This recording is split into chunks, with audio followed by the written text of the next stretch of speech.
Olá, sejam bem-vindos ao canal Luz Acesa. Meu nome é Viviane e você está na série Criminal. Para essa semana eu trouxe o caso do Homem-Aranha de Denver, mas essa história não tem nada a ver com aquela do herói dos quadrinhos. Muito pelo contrário, é pra lá de assustadora. Então já deixa o like e a luz acesa, porque você vai precisar dela para conferir todos os cômodos da sua casa antes de dormir.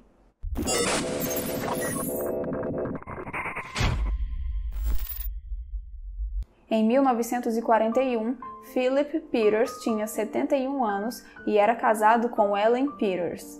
Os dois moravam no mesmo endereço, no Colorado, há mais de 40 anos. Eram bem ativos na vizinhança e tinham vários amigos por lá. Em um fatídico dia, Ellen Peters sofreu um acidente doméstico e fraturou a bacia. Foi levada para o hospital e precisou ficar internada por um longo período. Durante esse tempo, Philip a visitava em todas as manhãs e passava o resto do dia sozinho em casa. Os vizinhos eram muito prestativos, sempre apareciam na casa para conferir se estava tudo bem com ele. Jantares semanais eram organizados para que Philip não se sentisse sozinho. Em 17 de outubro de 1941, um jantar foi marcado na casa da família Ross, logo do outro lado da rua. Mas Philip não apareceu. Estranhando a demora, a senhora Ross foi até a casa dele para conferir o que estava acontecendo. O pânico se iniciou quando ela percebeu que as luzes do interior da casa não estavam acesas. Ela bateu na porta, mas ninguém atendeu. Então decidiu pedir ajuda para uma vizinha que passava por ali. As duas pularam a cerca dos fundos da casa e arrombaram a porta de trás. Quando a senhora Ross entrou na casa e acendeu as luzes da cozinha, se deparou com uma cena de horror. Havia sangue nas paredes e num rastro no chão que acabava em um dos quartos. Seguindo as terríveis marcas no chão, ela se deparou com o corpo de Philip deitado de bruços. A polícia foi chamada e uma varredura inicial foi feita, na tentativa de recolher toda e qualquer pista que pudesse ajudar a compreender o que tinha acontecido ali apenas algumas horas antes. Philip foi atingido 37 vezes com um objeto até então desconhecido. Seu sangue salpicou nas paredes da cozinha, da sala de estar e do quarto do andar de baixo, onde o seu corpo foi encontrado. A polícia estava incomodada com a questão da entrada na casa. As vizinhas tiveram que arrombar a porta dos fundos. Todas as outras portas e janelas estavam trancadas por dentro e não mostravam sinais de violação. Suspeitaram da entrada do alçapão por um momento, mas este também estava trancado. E além do mais, ele era muito pequeno para uma pessoa passar. Sua medida era de 8 por 15, então não deram importância para isso. Os investigadores encontraram na cozinha um pedaço de cano de revólver e um ferro utilizado para agitar fogo. E tudo foi enviado para o laboratório para testes. O agitador foi analisado e verificou-se que alguém tentou limpá-lo na tentativa de se livrar das impressões digitais. Mas pequenas manchas de sangue foram encontradas, o suficiente para a polícia concluir que aquela era a arma do crime. A teoria principal era roubo, mas logo foi descartada, porque havia vários objetos de valor por lá. O casal guardava dinheiro em casa, e não necessariamente bem escondido, mas nada foi levado. O tempo foi passando e a investigação estagnou. Apesar da proporção que o caso tomou, os policiais estavam num beco sem saída. Durante esse período, a casa ficou fechada. Ellen ainda estava internada. E começaram a circular pelo bairro algumas histórias estranhas sobre avistamentos na casa. Os vizinhos notavam que as persianas mudavam de posição nas janelas. Certas vezes elas estavam tortas para a esquerda, outras vezes para a direita e por vezes completamente abertas. Eram tantos relatos de sons e vultos nas janelas da residência que os jornais passaram a cobrir o caso do assassinato como a matança da Casa Fantasma de Denver. E mesmo com os rumores de atividade sobrenatural, Ellen recebeu alta do hospital e voltou a morar na casa em 1º de fevereiro de 1942. Mas em razão da idade avançada e das dificuldades de locomoção que o acidente lhe causou, ela contratou 2 enfermeiras para lhe ajudar. Edith Clark era esposa do ex-xerife da cidade e ajudava a senhora Ellen durante o dia. e Hattie Johnson ficava durante a noite. Mas foi uma curta estadia em casa para Ellen, porque algumas semanas mais tarde ela caiu novamente e foi parar no hospital com a bacia quebrada. Pôde voltar para casa em abril e, com a ajuda das 2 enfermeiras, recomeçou sua recuperação. A enfermeira que ficava durante o dia passou a relatar que ouvia sons estranhos nas paredes e alguns passos suaves. Disse que verificava cada cômodo e não encontrava nada, e que as comidas da geladeira e dos armários ou desapareciam ou eram remexidas. A senhora Ellen jurava que não era ela quem mexia, e a enfermeira passou a desconfiar de algo sobrenatural. E ela não foi a única a notar acontecimentos estranhos. A enfermeira da noite disse que também notava as comidas remexidas e sons estranhos nas paredes. Em certa manhã, a enfermeira andava tranquilamente pela casa quando começou a ouvir sons estranhos vindos da cozinha. Ao chegar lá, viu um homem agachado, muito sujo, remexendo nos armários. Ela gritou muito e correu para chamar a polícia.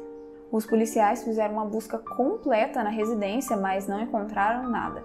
2 deles resolveram ficar na casa por 48 horas, mas não notaram nada de anormal.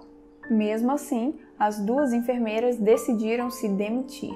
Elas disseram à imprensa mais tarde que não ficariam numa casa assombrada. Então, a senhora Ellen não teve outra escolha a não ser ir morar junto com seu filho mais novo, Philip Jr. E mais uma vez, a casa ficou vazia. Mas os relatos de avistamento não acabaram.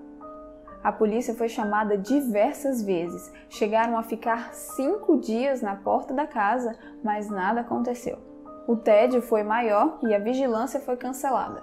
Os policiais decidiram que passariam lá uma vez ou outra para fazer alguma ronda. Por vezes entravam na casa e revistavam todos os cômodos. Esse era um caso que dividia opiniões. Enquanto algumas pessoas podiam jurar que as persianas mudavam de posição durante os dias, outros apostavam todas as suas fichas que aquilo era só uma história inventada pela imprensa para vender jornal. O assassinato parecia ter sido cometido por um fantasma. Ninguém viu nem ouviu nada. E afinal, como uma pessoa é morta numa casa trancada por dentro, sem sinais de entrada forçada em todas as portas e janelas? Mas calma que você não está na série sobrenatural deste canal. A verdade dessa história demorou, mas apareceu. Em 30 de julho de 1942, 2 policiais faziam ronda naquela região.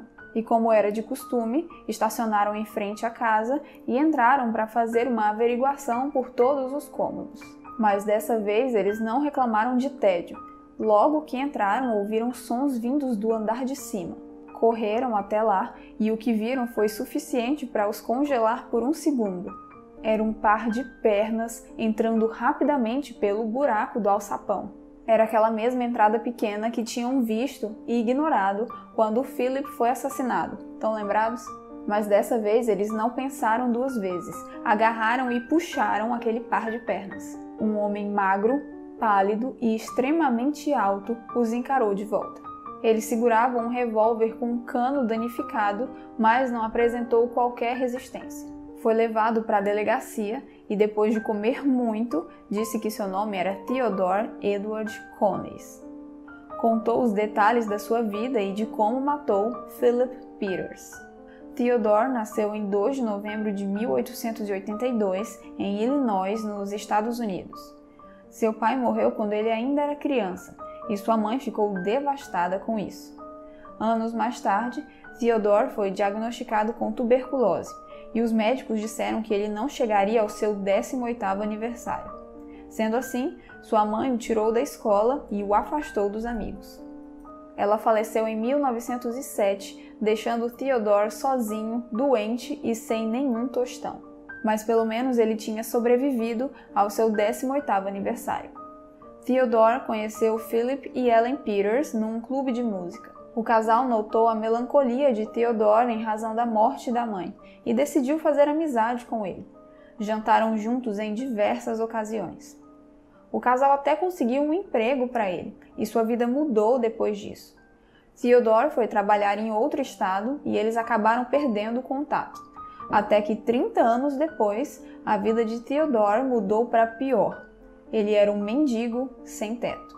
Em setembro de 1941, Theodore decidiu pedir ajuda aos velhos amigos e foi até o endereço que se lembrava. Ao chegar perto, viu Philip Peters saindo da residência. Ele estava a caminho do hospital para visitar Ellen, e ao invés de esperar pelo seu regresso, Theodore tentou entrar pela porta dos fundos. E ele deu sorte, porque a porta estava destrancada. O invasor entrou e comeu tudo o que queria da cozinha. Bisbilhotou todos os cantos da casa e no segundo andar ele se deparou com uma portinha no teto.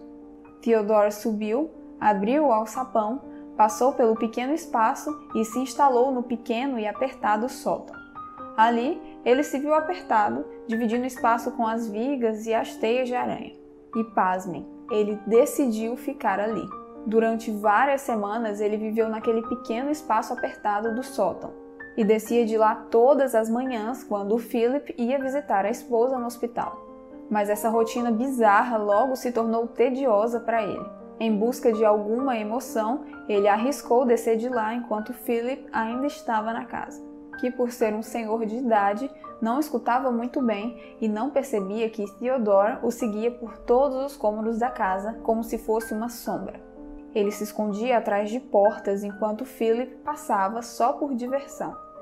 Mas na tarde de sexta-feira, 17 de outubro, as coisas deram errado.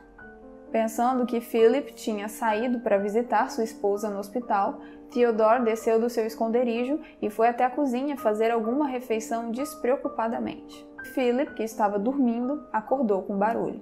Os dois homens se encontraram na cozinha e o resto vocês devem imaginar. Na delegacia, Theodore disse que pensou que perderia seu abrigo. Disse que Philip não reconheceu e que não lhe sobrou outra alternativa. Desferiu vários golpes na cabeça dele com um revólver velho que tinha encontrado na casa. Philip se levantou em direção ao telefone, mas Theodore agiu mais rápido. Pegou o agitador de fogo e o feriu. Disse que não lembra quantos golpes desferiu, mas que só parou quando ele não se mexia mais. Depois disso, foi buscar comida na cozinha e voltou para o sótão. Tempos depois, quando a senhora Ellen fraturou a bacia pela segunda vez, Theodore disse que quase morreu de frio. Ficou no sótão esperando pela morte, mas ela não chegou. E no verão, ele descia do sótão e observava as pessoas passando na rua pelas frestas da persiana. Theodore viveu no sótão durante quase 10 meses, e a maior parte desse tempo foi ao lado da viúva do homem que matou. Ele declarou que às vezes descia do sótão durante a noite, fazia a barba no banheiro com a velha lâmina de Philip e se deitava na mesma cama que a senhora Ellen, porque gostava de vê-la dormindo. No dia seguinte à captura do invasor, os jornais locais encheram suas primeiras páginas com as descrições bizarras do homem que tinha vivido como uma aranha. Tempos depois, Theodore concedeu uma entrevista. Disse que passava um calor insuportável no verão e que quase morreu congelado no inverno, mas que isso era um preço que ele estava disposto a pagar. Apesar de ter quase 2 metros de altura, ele pesava como um adolescente. Quando foi preso, a polícia inspecionou o espaço onde ele tinha vivido e o cheiro do local fez os agentes vomitarem. No Halloween de 1942, o júri deliberou sobre o veredito. Theodore foi condenado à prisão perpétua com trabalho físico na penitenciária estadual do Colorado. Após a leitura do seu veredito na sala de audiências, Theodore disse: "Agora me sinto seguro. Terei uma casa melhor do que tive em anos." Ele faleceu no hospital prisional em 16 de maio de 1967, com 84 anos de idade. 79 anos mais tarde, a história do Homem-Aranha de Denver é mais assustadora do que qualquer história de fantasmas. É sobre um assassino magro e pálido que invadiu uma casa, matou um morador e viveu 10 meses entre a família dele sem que ninguém soubesse. E aí, o que você acha dessa história? É ou não é de arrepiar? Deixa aqui nos comentários que eu quero saber. E se você gostou desse vídeo, deixa o like pra mim, tá? A gente se vê semana que vem. Tchau!